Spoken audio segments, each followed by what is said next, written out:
Hello everyone, how are you? And what we have discussed till now, in electrostatics about the Coulomb's law and the electric field. And the electric field we have discussed the electric flux. ठीक है ना? तो electric flux ये क्या था, इसका application क्या है, इसका मीनिंग क्या है, ये लोग डिटेल में पढ़ रखे हैं, है ना? तो इलेक्ट्रिक फ्लक्स जो था एक एक आपका एक मैथमेटिकली अगर हम डिफाइन करें इलेक्ट्रिक फ्लक्स को, है ना, मैथमेटिकली डिफाइन करें इलेक्ट्रिक फ्लक्स को, तो हम लोग फाई से रिप्रेजेंट करते हैं, है ना? और ये था क्या आपका E डॉट डी ए, है ना? This is our flux. और फ्लक्स था क्या, अगर हम लोग डिफाइन करें in terms of language, then that how much lines और electrical lines passing through any surface, either it may be the closed surface, it may be the open surface, and what will be the difference in terms of open surface and the closed surface we have discussed about the electric flux. So mathematically we can define it as it is the summation or integral, basically integral of electric field and the dot product of area vector. Okay, so what we required for calculating the electric flux, we require for calculating the electric flux that how much electric field is available at that point. ठीक है ना? It means किसी भी area में अगर आपको चाहिए क्या इलेक्ट्रिक फ्लक्स, तो आपको निकालना क्या होगा, वहां पे इलेक्ट्रिक फील्ड का स्ट्रेंथ कितना है, ठीक है ना? और सेकंड क्या, एरिया कितना है, और थर्ड क्या, angle between the electric field and area, है ना? तो हम लोग डॉट प्रोडक्ट की बात कर रहे हैं, है ना? तो ए डॉट बी जब भी आप निकालते हो, इसका मतलब क्या, हमें क्या चाहिए, A B cos theta, where theta is the angle between the A vector and B vector, है ना? तो इलेक्ट्रिक फ्लक्स क्या था, mathematically it is the dot product of electric field and the area vector, है ना? और electric field and area vector के बीच में है क्या, डॉट प्रोडक्ट। इट मींस क्या, flux can be written as E D A cos theta, ठीक है ना? थीटा पे भी डिपेंड करता है ना, इलेक्ट्रिक फील्ड का जो वेक्टर है ना, डायरेक्शन है, और एरिया का जो डायरेक्शन है, उनके बीच का एंगल कितना है ना? जब भी आप निकालोगे जो थीटा है क्या आपका, theta is the angle between electric field and area vector, ठीक है? इलेक्ट्रिक फील्ड और एरिया वेक्टर के बीच में एंगल कितना है, वो हमेशा आपको कैलकुलेट करना होगा for finding the theta. Put the value of cos theta, put the magnitude of electric field, put the value of area, then you will get the total flux for any surface, either maybe it may be closed, it may be open, ठीक है ना? तो ये था आपका mathematically हम लोग कैसे कैलकुलेट करते हैं, ठीक है? इससे कुछ एग्जांपल्स कर रखा है हमने, कुछ एग्जांपल्स क्या था इसका, ठीक है? आपको अगर याद होगा, है ना, तो एक मैं थोड़ा सा रिकैप करता हूँ कंप्लीट के लिए। तो हमने प्रीवियस जो वीडियो था वहां पर आपको डिस्कशन मिल जाएगा, है ना? कि अगर मेरे मान लो मेरे पास एक क्यूब है आपके पास, है ना? अगर मुझे निकालना क्या है, फ्लक्स, इट मींस क्या, number of lines passing through this surface. ये है क्या, एक 3 डायमेंशनल बॉडी है, ठीक ना? और ये है कैसा, तो एक क्लोज सरफेस है, close surface, and we are counting the number of flux. So what we will do, we will find the dot product of area vector and the electric field, ठीक है ना? और हमने देखा क्या था कि जब भी आपके पास क्लोज सरफेस है, तो आप देखोगे क्या, जब भी एरिया वेक्टर क्या होगा, हमेशा आउटवर्ड होगा, ठीक है ना? डायरेक्शन ऑफ एरिया वेक्टर क्या होगा आपका, हमेशा आउटवर्ड, ठीक है? तो एरिया में हमें कोई कंफ्यूजन नहीं है, एरिया हमेशा क्या होगा, हमेशा आउटवर्ड। हमें क्या चाहिए होगा, नेक्स्ट चाहिए होगा हमें इलेक्ट्रिक फील्ड। आपको इलेक्ट्रिक फील्ड देखना होगा, है ना? ये डायरेक्शन में क्या है, हो सकता है ये एक्स डायरेक्शन में हो सकता है वाई में हो सकता है जेड में हो सकता है तीनों डायमेंशन में हो, एक्स में भी हो, वाई में भी या जेड में, या डिफरेंट कॉम्बिनेशंस भी पॉसिबल है यहाँ पे, है ना? तो आप देखोगे क्या आप देखो एरिया वेक्टर ऑलरेडी ये है, ये फिक्स है हमारा, इसमें कोई चेंज आप नहीं कर सकते, हाँ, बट रिजल्ट डिपेंड किस पे करता है, इलेक्ट्रिक फील्ड पे भी, है ना? तो इलेक्ट्रिक फील्ड आप देखोगे कि अगर आपका मान लो आप बोल रहे हो कि सिर्फ इलेक्ट्रिक फील्ड है क्या, one in the direction of X, तो डायरेक्शन ऑफ इलेक्ट्रिक फील्ड ऐसा लोगे आप, one in the direction of Y तो ऊपर की तरफ लोगे, जेड इट मींस क्या इस डायरेक्शन में लोगे, है ना। तो इस टाइप से देखोगे कि आप इलेक्ट्रिक फील्ड और एरिया के बीच में कौन सा एंगल है, फिर हम लोग फ्लक्स निकालते हैं। फ्लक्स जब भी निकालोगे नेट फ्लक्स, ठीक है ना, नेट फ्लक्स आप जब भी निकालते हो इट मींस क्या, आप सम कर रहे हो, ठीक ना। डिफरेंट मान लो एक क्यूब की बात करें हम लोग, है ना, क्यूब के कितने फेस होते हैं, 6 फेस, ठीक है ना। तो आप निकालोगे ईच फेस पे कितना फ्लक्स क्रॉस कर रहा है ना। तो नेट फ्लक्स क्या होगा, सबका समीशन, ठीक है ना।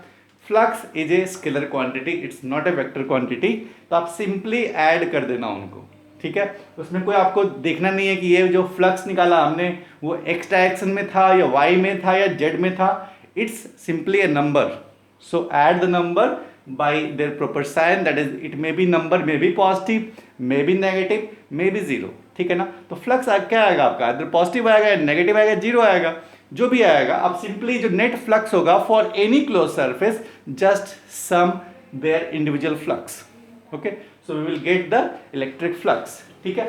क्यूब के जो भी क्वेश्चंस थे डिफरेंट एस्पेक्ट का हमने प्रीवियस वीडियो में कंप्लीट कर रखा था, तो वहां पे आप देख लेना, है ना, कि आपका इलेक्ट्रिक फील्ड चेंज करता है, क्या क्या चेंज हो सकता है इसमें, है ना, और हम लोग फ्लक्स कैसे कैलकुलेट करते हैं। अब देखो इसी में मैं एक चीज और बताया था आपको, है ना, स्फेयर के बारे में, ठीक है ना। स्फेयर, और स्फेयर है क्या, एक 3 डायमेंशनल बॉडी है ना। एक स्फेयर की हम लोग बात करें, स्फेयर आपका कुछ ऐसा है, मान लो आप r रेडियस के स्फेयर की बात कर रहे हो, है ना, we are taking a sphere of radius r, then area vector क्या है, इसका फिक्स है, direction of area vector will become this one, this one, this one, this one, है ना। Everywhere, every point, at each point it will become outside. अगर आप यहां पे बोलोगे ये किधर होगा, इधर, ये किधर, ठीक है ना। तो किसी भी पॉइंट पे आप बात कर रहे हो ना एरिया वेक्टर की, इसका मतलब क्या, it will always outward, outward normal at each point, ठीक है। चलो इसी में हमने क्या किया था, ये स्फेयर लिया था हमने, प्रीवियस वीडियो आप देख लेना वहां पर क्लियर हो जाएगा, है ना। और फ्लक्स कैलकुलेट करना है, we have to find the flux, okay. Flux find out करना है कब, जब there is a charge, there is charge inside the sphere at the centre, है ना। इट मींस अगर एक स्फेयर है अपने पास, उसके सेंटर पे मैं क्या कर दूं, एक चार्ज रख दूं, क्यू चार्ज, लेट इट में भी पॉजिटिव, है ना, नेगेटिव कुछ भी हो सकता है, बट हम लोग एक डिस्कशन कर रहे हैं, हम लोग यहाँ पे मान कर रहे हैं पॉजिटिव चार्ज ही है, ठीक है। अब सुनो, what we have to find, we have to find the flux, okay. तो हमें क्या करना है, फ्लक्स कैलकुलेट करना है ना। इस चार्ज ने इलेक्ट्रिक लाइंस क्रिएट किए होंगे, चार्ज जहां भी होगा अगर रेस्ट में है तो इलेक्ट्रिक लाइंस बना होगा, इलेक्ट्रिक फील्ड बना होगा, और उस चार्ज को आपने क्या कर दिया, कवर कर दिया। किससे कवर कर दिया, तो आपने एक स्फेयर से कवर कर दिया, ठीक है। फिर आप क्या पूछ रहे हो, बताओ नंबर ऑफ लाइंस कितने क्रॉस कर रहे हैं, या फिर इलेक्ट्रिक फ्लक्स कितना है इस चार्ज के कारण, ठीक है। तो एक इंफॉर्मेशन ऑलरेडी हमारे पास है एरिया वेक्टर के बारे में, ठीक है, और इलेक्ट्रिक फील्ड भी जनरेट कर रहा होगा क्यू चार्ज से, है ना। और अगर आप पूछोगे स्ट्रेंथ कितना होगा इलेक्ट्रिक फील्ड का, तो हमारे पास ऑलरेडी रिजल्ट है कि अगर आपके पास कोई एक चार्ज क्यू है ना, और अगर आप एक फिक्स डिस्टेंस पे, आर डिस्टेंस पे आप बोल रहे हो सर इलेक्ट्रिक फील्ड कितना होगा, उसका मैग्नीट्यूड कितना होगा, हमेशा K Q by R square, R square. Electric field due to a point charge at distance R in any direction, आप इधर बोलोगे अगर ये आर डिस्टेंस है तो यहां भी क्या होगा, डायरेक्शन ऑफ इलेक्ट्रिक फील्ड क्या होगा, हमेशा आउटवर्ड, है ना। तो आप बोलोगे यहाँ पे तो इलेक्ट्रिक फील्ड का मैग्नीट्यूड कितना होगा, सेम, है ना। तो मैं इस पॉइंट पे कहीं भी बोलूंगा आपसे, यहाँ पे, यहाँ पे, यहाँ पे, यहाँ पे, यहाँ पे, है ना। और स्फेयर है, स्फेयर का रेडियस कितना है आपका, आर, है ना। तो जो भी अगर आप सेंटर से देखोगे जो सारे पॉइंट्स होंगे स्फेयर के वो हैं कैसे, इक्विडिस्टेंट हैं, है ना। तो जो आपका इलेक्ट्रिक फील्ड का जो वैल्यू होगा दैट विल बिकम के क्यू बाई आर स्क्वायर, ठीक है। तो यहाँ पे अगर मैं इलेक्ट्रिक फील्ड बोलूँ सेम पॉइंट पे, इलेक्ट्रिक फील्ड ये कितना होगा आपका, के क्यू बाई आर स्क्वायर, है ना। तो आप ये देख रहे होगे at each point the electric field and the area vector are in the same direction, it means the angle between electric field and area vector is 0 because they are in the same direction. ठीक है, ठीक है, अच्छी बात है. Okay, अब हमें क्या चाहिए बताओ? हमें चाहिए क्या? फ्लक्स. फ्लक्स चाहिए. ठीक है, तो क्या करना होगा? अगर मैं सिर्फ इस पॉइंट के बारे में बात करूं, सिर्फ इस पॉइंट पे, एक पॉइंट को लिया हमने, ठीक है, स्फीयर का किसी एक पॉइंट को लिया, और अगर मैं निकाल रहा हूं फ्लक्स, लेट d5, ठीक है ना, तो d5 क्या होगा? एरिया और इलेक्ट्रिक फील्ड उस पॉइंट पे. मान लो एक पॉइंट दे दिया मैंने, इसका नाम P ले लो, Q ले लो, कुछ भी एक पॉइंट ले लो आप, है ना, वहां से कितना फ्लक्स जा रहा है उस स्मॉल एरिया से. स्मॉल एरिया जैसे मैंने दिखाया था, एक बॉल में एक मार्क कर लो, ठीक है, तो उस पॉइंट से कितना नंबर ऑफ लाइंस क्रॉस कर रहे हैं, कितना फ्लक्स क्रॉस कर रहा है, वो हमें निकालना है. That is the small flux d5. तो d5 क्या होगा? E dot da, and E and the area vector for each point will be in the same direction. It means dot product आप लो और फिर लिखो क्या? cos theta, and theta will become 0 degree. So cos 0 will become 1, so you will get the EDA, है ना. And electric field क्या है? Electric field at each point is constant, that will become KQ by R square. Electric field जो है आपका sphere के किसी भी पॉइंट पे, वो है कितना? KQ by R square. And K is constant, Q is constant, R distance is constant, so the electric field at each point on the sphere will be constant. Okay. So अगर हमें चाहिए क्या? देखो ये जो वैल्यू मिला आपको, वो किसके लिए मिला? एक इस स्मॉल एरिया के लिए, दैट DA के लिए, DA स्मॉल एरिया. बट हमें निकालना क्या है? पूरे के पूरे स्फीयर के लिए. ठीक है, तो हम लोग करना क्या पड़ेगा आपको? इस जो आपको नेट फ्लक्स चाहिए, तो इस d5 को इंटीग्रेट करना होगा, है ना. d5 को अगर इंटीग्रेट करें हम लोग, तो हमें मिलेगा क्या? E into DA. ठीक है, यहां से मैं बात कर रहा हूं. और आपको पता है इलेक्ट्रिक फील्ड क्या है? कांस्टेंट, है ना. अभी मैंने बताया कि Q बाई आर स्क्वायर. तो इलेक्ट्रिक फील्ड को आप बाहर करो और एरिया वेक्टर DA, है ना. तो DA अगर आप इंटीग्रेट करो, स्मॉल पोर्शन को आप इंटीग्रेट करते जाओ, तो मिलेगा क्या? कंप्लीट स्फीयर, है ना. और कंप्लीट स्फीयर की बात करें, है ना, तो एरिया ऑफ द स्फीयर मिल जाएगा. इट मींस क्या? E into area of sphere. ठीक है, तो अगर हम लोग फ्लक्स की बात करें, फ्लक्स फॉर द स्फीयर, तो इलेक्ट्रिक फील्ड कितना है आपका? KQ बाई आर स्क्वायर, है ना. और एरिया कितना है आपका? 4 pi R square. R square cancel. ठीक है, तो क्या मिला हमें? और K का वैल्यू क्या होता है? 1 बाई 4 पाई एप्सिलॉन नॉट, है ना, इंटू Q इंटू क्या? 4 पाई. ठीक है, Q इज द चार्ज. तो 4 पाई कैंसिल आउट कर लो, तो बचा क्या हमारा? Q by epsilon not. ठीक है ना. So the charge is kept at the center of sphere, then the flux for this sphere will become Q by epsilon naught. ठीक है, और यहां पे आपको एक पॉइंट समझ में आ रहा होगा, that flux is independent of radius of sphere. It means क्या? whatever the shape, whatever the size of the sphere, the flux will be same, है ना. अगर मैं क्या बोल दूं आपको,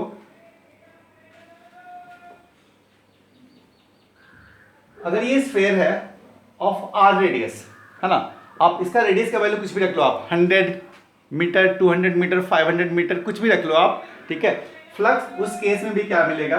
फ्लक्स मिलेगा आपको Q by epsilon naught. It means क्या? अगर आपके पास एक चार्ज रखा हुआ है Q, और आपने ये स्फीयर लिया आपने, है ना,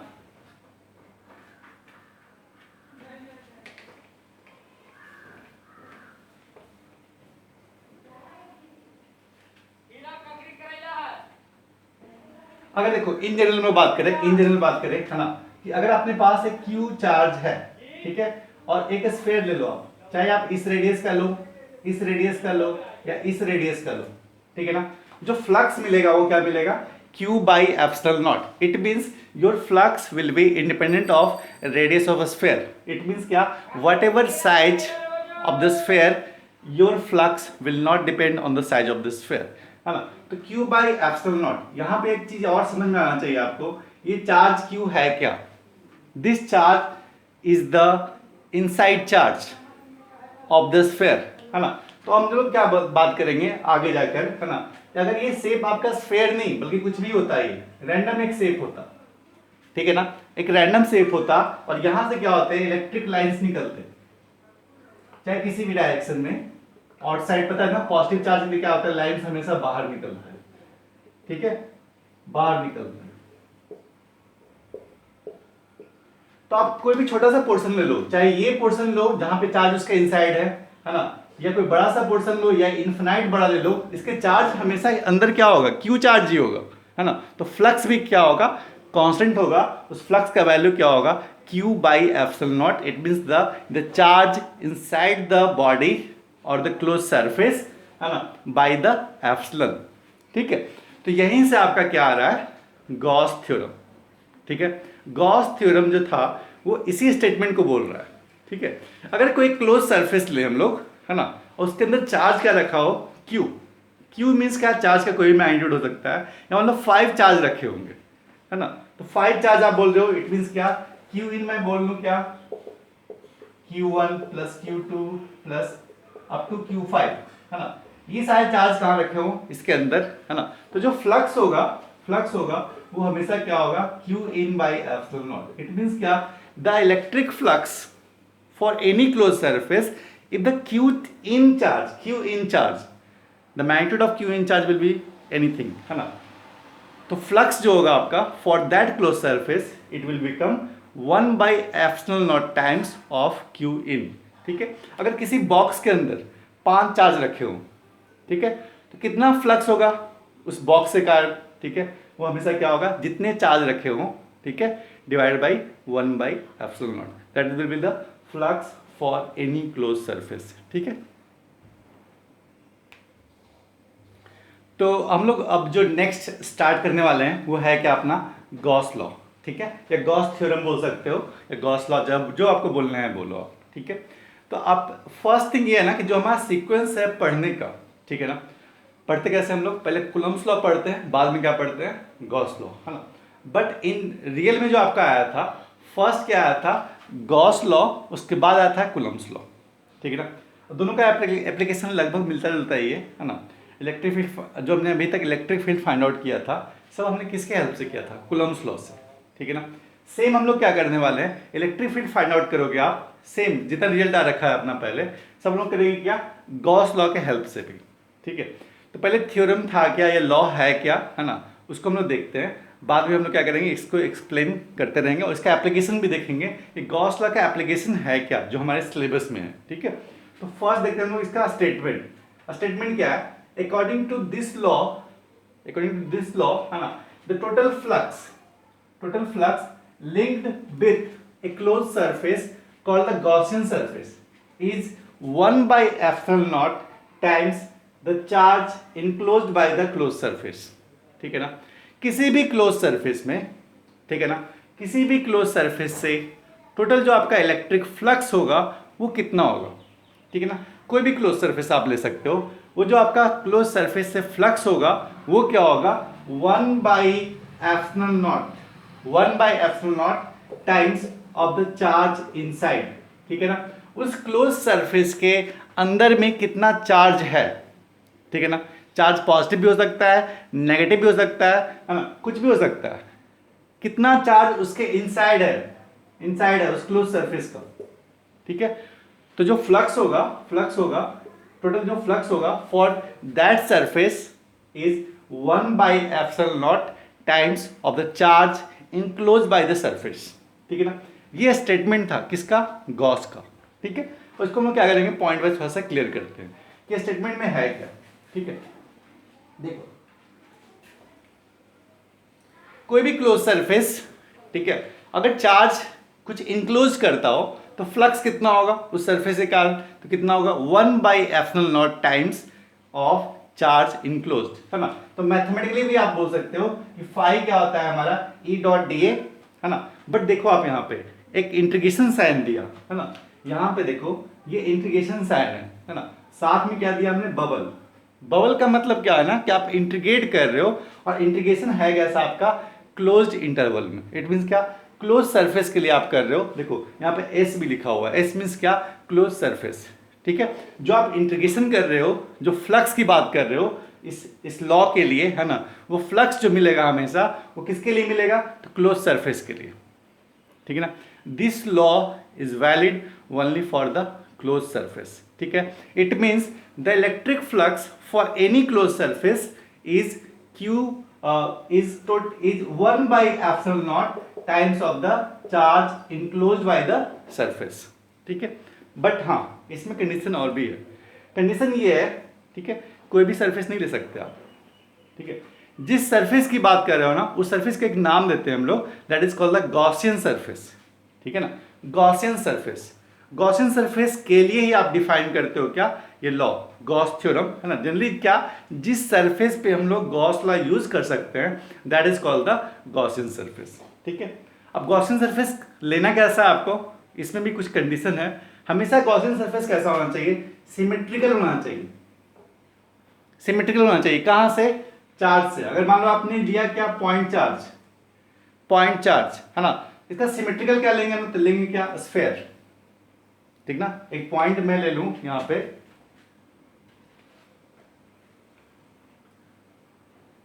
लेट मैंने एक पॉइंट ले लिया, ठीक है, एक पॉइंट ले लिया यहां पे, ठीक है। इस पॉइंट से इक्वल डिस्टेंस पे, इक्वल डिस्टेंस पे, ठीक है, कौन सा सरफेस पॉसिबल है, वो सरफेस पॉसिबल क्या है आपका, स्फेयर, ठीक ना। एक पॉइंट मैं यहां पे रख लूं, ठीक, चारों तरफ क्या होगा, इक्वल डिस्टेंस चाहिए, ऊपर नीचे इधर, इस 4 डायमेंशनल 3 डायमेंशनली हमेशा सरफेस चाहिए जो क्या हो, इस पॉइंट से इक्वल डिस्टेंस पे, ऊपर भी, इस साइड भी, इस साइड भी। वो कौन सा सरफेस पॉसिबल है, वो पॉसिबल है आपका क्या, स्फेयर, है ना। तो अगर आप एक पॉइंट चार्ज यहां पे रखते हो, ठीक है, इसके लिए जो गॉसियन सरफेस हम डिफाइन करते हैं वो क्या होता है आपका, हमेशा स्फेयर होता है। इट मींस क्या, sphere is the Gaussian surface for the point charge, ठीक है। अगर मैं ऐसा बोल रहा हूं, एक लाइन चार्ज है, एक रॉड है, मतलब इस पे चार्ज रखा हुआ है, इस पे चार्ज रखा हुआ है, पॉजिटिव नेगेटिव कुछ भी हो सकता है, ठीक है। तो ऐसा एक सरफेस बताओ जो कैसा हो, सिमेट्रिकल हो इस लाइन के, है ना। तो आप देख लो यहां से, अगर मैं एक सिलेंडर बना दूं यहां पे, ठीक है, तो बताओ इस पॉइंट से सारा जो आपका जो सरफेस है इसका, है ना, वो कैसा आपका इक्वल डिस्टेंस पे है या नहीं है, इधर भी इधर भी इधर, आर रेडियस का, है ना। तो जो आपका ये सिलेंडर हुआ ना, उसको हम लोग क्या बोलते हैं, गॉसियन सरफेस। एक रॉड है, चारों तरफ हम लोग एक पाइप ऐसा सिलेंडर बना दें, ठीक है, कुछ ऐसा, ये मान लो इस पे चार्ज रखा हुआ है, ठीक है, इसको मैं बीच में रख दूं, ठीक है। तो बताओ ये जो इसके सिमेट्रिकल है या नहीं है, चारों तरफ देखो आप, है ना, ऐसा दिख रहा होगा, मान लो एक्सिस हो गया इसका, ठीक है, ये कैसा होगा आपका, ये सिमेट्रिकल होगा। It means if the line, है ना, if the line charge is given, it means क्या, the charge is distributed on the rod और the length, then what we will taken, है ना, it will be taken as the cylinder, है ना। In that case cylinder will be your Gaussian surface, ठीक है। अब सुनो, गॉसियन सरफेस रियल में कोई सरफेस नहीं होता, ये हम लोग क्या करते हैं, इमेजिन करते हैं, ठीक है ना। ये कैलकुलेशन के लिए गॉस थ्योरम जब लोग एप्लीकेशन करते हैं, गॉस लॉ जब हम लोग यूज करते हैं, है ना, तो जो सरफेस हमने लिया उस सरफेस को हम लोग क्या बोलते हैं, गॉसियन सरफेस। वो सरफेस होता है कैसा आपका, प्योरली इमेजनरी, कोई रियल में नहीं लेना है सरफेस, हम लोग मान लेते हैं क्या, ऐसा सरफेस रहता होगा जिसको सिमेट्रिकली रख रखा है ना। जैसे पॉइंट केस में क्या मान लिया, एक सिमेट्रिकल स्फेयर मान लिया, है ना। लाइन केस में क्या मान लिया हमने, सिलेंडर मान लिया, ठीक है। तो वो अपना है क्या, एक इमेजिनेशन है ना। ये रियल में कोई सरफेस नहीं होता, गॉसियन सरफेस रियल में लोग कोई सरफेस नहीं लेते, हमेशा क्या लेते हैं हम लोग, इमेजिनरी लेते हैं, ठीक है। तो आप ये समझ लो, किसी भी क्लोज सरफेस के लिए, ठीक है,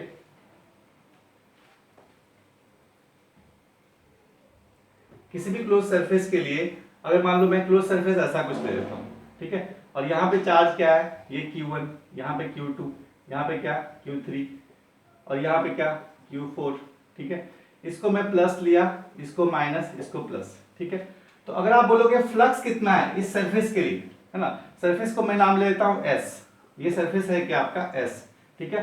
फ्लक्स फॉर दिस सरफेस क्या होगा, Q in by epsilon not, ठीक है। Q in कितना लोगे आप, जो चार्ज इनसाइड में है, इनसाइड चार्ज कौन सा है आपका, Q1 प्लस Q3 और माइनस क्या Q2 बाई क्या epsilon not. The flux for this surface is, है ना, the charge inside this surface, है ना, कितना चार्ज है बताओ, Q1 Q2 Q3, Q4 is the outside. सो जो हम लोग क्यू इन लेते हैं वो हमेशा कौन सा चार्ज लोगे आप, जो इनसाइड है, और जो सम करोगे वो हमेशा क्या होगा, with their magnitude. It means कि आपको जो प्लस है माइनस है सबको साथ में लेके चलना है आपको, Q1 plus Q3 minus Q2 divide by 1 by epsilon not. जो चार्ज आउटसाइड है उसको हम लोग नहीं लेते, है ना। इट मीन्स द फ्लक्स क्या होगा, charge inside with their sign by epsilon naught. That is the Gauss theorem और गॉस लॉ, ठीक है। तो देखो जो गॉस लॉ था, है ना, उसको हम लोग एक्सप्लेन कर रहे हैं। और गॉस लॉ में क्या था, हम लोग फ्लक्स कैसे कैलकुलेट कर सकते हैं फॉर द क्लोज बॉडी, ठीक है ना। तो गॉस ने क्या किया, एक लॉ दिया आपको, ठीक है। अगर किसी भी क्लोज बॉडी में एक चार्ज रखा हुआ है, that charge is Q in, है ना, it may be positive, it may be negative, it means first find the net charge inside the body, ठीक है, then the flux through that surface will become net charge inside by epsilon naught. ये था आपका law, ठीक है। But उस law में कुछ हमने पॉइंट्स और ऐड किए थे, ठीक है ना, इलेक्ट्रिक फील्ड को, फ्लक्स को, ठीक है। तो इलेक्ट्रिक फील्ड के बारे में कुछ कंडीशन है आपका, है ना, थोड़ा वो देख लो, है ना, तो आप लॉ को अच्छे से समझ पाओगे। देखो जो आप बोल रहे हो ना कि फ्लक्स, फ्लक्स क्या होता है आपका, integral of E dot D A, ठीक है ना। अगर आप फ्लक्स बोल रहे हो किसी भी क्लोज सरफेस का, ठीक है, क्लोज सरफेस के लिए आप फ्लक्स बोल रहे हो, ये है क्या, ई डॉट डी ए, है ना, और ये है क्या आपका Q in by epsilon not, ठीक है। क्यू इन है क्या आपका, Q in the net charge inside the close surface, ठीक है। सरफेस कौन सा होता है, गॉसियन सरफेस बोलते हैं, एक नाम दे दिया, गॉस लॉ पढ़ रहे हो आप, गॉसियन सरफेस बोल रहे हो, ठीक है।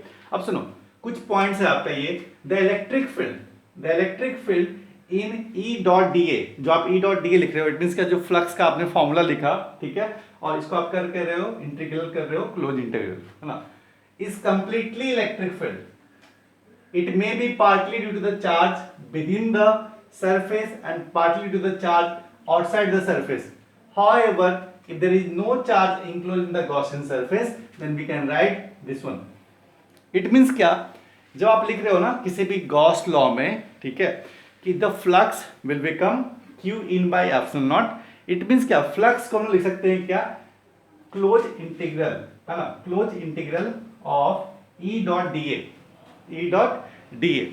सुनो यहाँ पे जो इलेक्ट्रिक फील्ड है, इलेक्ट्रिक फील्ड जो आप ले रहे हो, है ना, that electric field is due to all the charges, ठीक ना। ये जो इलेक्ट्रिक फील्ड आप ले रहे हो, ठीक है, ये इलेक्ट्रिक फील्ड जो चार्ज है वो इनसाइड है, उसके कारण नहीं ले रहे हो, ठीक है ना।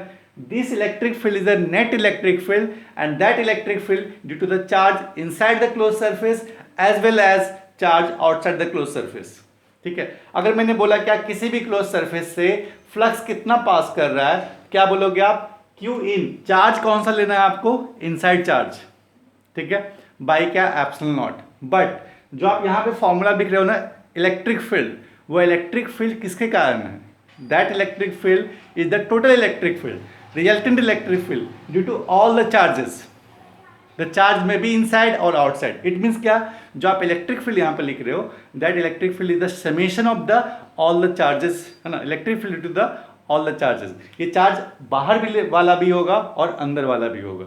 इट मीन्स क्या, जो इलेक्ट्रिक फील्ड है दैट इज रिस्पॉन्सिबल, है ना, due to all the charges. The charge may be outside, may be inside, net electric field लेना है हमें, जहाँ पे चार्ज कौन सा होगा आपका, बाहर वाला भी और अंदर वाला भी, है ना। बट जो आप लिख रहे हो ना क्यू इन, उसमें चार्ज कौन सा लोगे आप, जो चार्ज इनसाइड है गॉसियन सरफेस का, ठीक है। इसके बारे में ध्यान रखना आप, ये इंपॉर्टेंट पॉइंट है, हमेशा पूछा जा चुका है, छोटे छोटे एग्जाम में पूछते हैं लोग, है ना।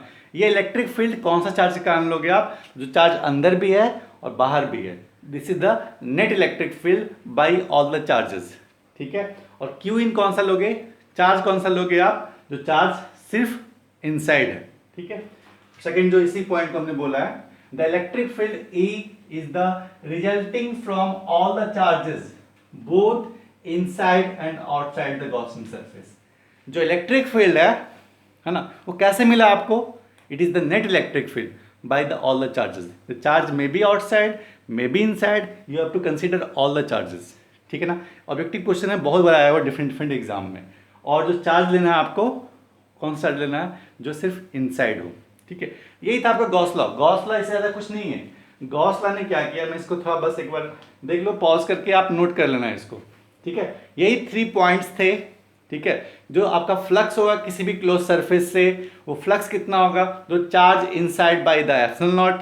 सेकंड पॉइंट क्या है कि इलेक्ट्रिक फील्ड जो आपको मिला, वो इलेक्ट्रिक फील्ड किससे मिला, चार्ज, जो इलेक्ट्रिक फील्ड हमें किसका लेना है, जो चार्ज सिर्फ इनसाइड है या सारे चार्जेस का, आपको सारे चार्ज का इलेक्ट्रिक फील्ड निकालना होगा। That electric field due to all the charges, not only inside charge, ठीक है ना। यही था आपका गॉस लॉ। और इलेक्ट्रिक फील्ड के बारे में आप ध्यान से याद रखना, है ना। बस एक बार मैं समराइज कर देता हूं इसको, पॉज करके आप नोट कर लेना, ठीक है।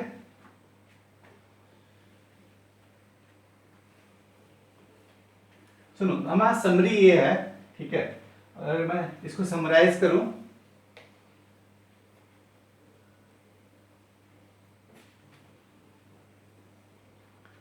समरी अपना ये रख निकला, है ना, कि अगर मान लो एक क्लोज सरफेस मैं ले रहा हूं यहां पे, ठीक है। और यहाँ पे Q1 चार्ज, यहाँ पे क्या Q2, ये Q3, ये Q4, ठीक है।